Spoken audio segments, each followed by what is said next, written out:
Bismillahirrahmanirrahim. Assalamu alaikum dear students. Our current session focuses on the introduction to vocabulary teaching. I hope and expect by the end of this session you would have some introductory knowledge about vocabulary teaching.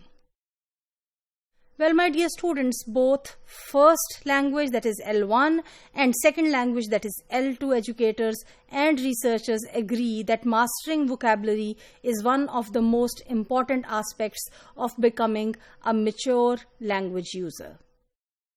Although learning vocabulary in a L1 and L2 context is not fundamentally different thing, one of the important ways in which L1 and L2 vocabulary learning differs is the rate of vocabulary growth. Of course, vocabulary growth in L1 is very fast, whereas in L2 the speed would vary and would be comparatively slower.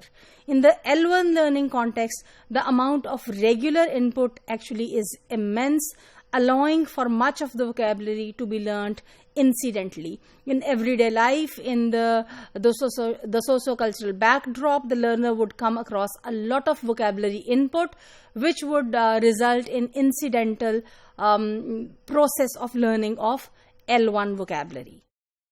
In contrast to this, the smaller amount of regular input that a learner receives in an L2 context, it means that the opportunity for learning the new vocabulary in L2 is also restricted and becomes limited, with comparatively or relatively a few words being acquired incidentally. Rather, they are, by design, they are introduced to the learner in various situations. It is thus hypothesized that teachers have the greatest influence on the quality and quantity of L2 vocabulary learnt by EFL learners, or English as a foreign language learners. So, because this L2 vocabulary is to be introduced by the teacher, so, both in terms of quantity and in terms of quality, this is the influence of the teacher. This is actually the mastery of the teacher that would determine the level of learning.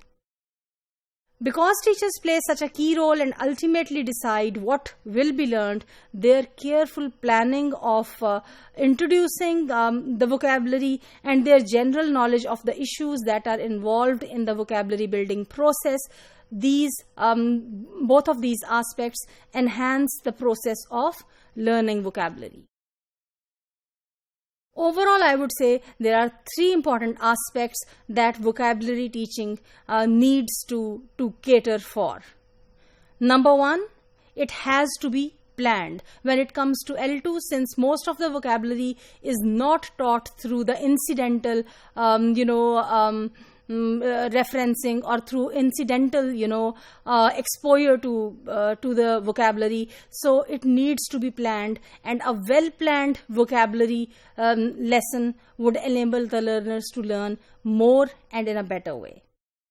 Secondly, as contrasted to L1 vocabulary that is acquired in a naturalistic setting and that comes in a very unsystematic way, that comes in a very random way, when it comes to the teaching of vocabulary in L2 or in English as a foreign language or second language classroom, it needs to be systematic, it needs to be graded, it needs to be sequenced in a way where, starting with easier vocabulary items, gradually the teacher should take the learners towards the more complicated and more complex items.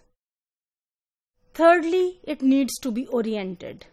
There has to be some kind of context, there has to be some kind of orientation that the teacher needs to provide if the teacher wants the learners to learn it and to retain it. So for these purposes, especially for the purpose of orientation, it needs to be integrated with other aspects of language learning. So ideally in an L2 classroom, when it comes to vocabulary teaching, it should not be taught in isolation. Rather, it should be integrated with other language learning aspects, such as the learning of various language skills, for example, listening, speaking, reading, and writing.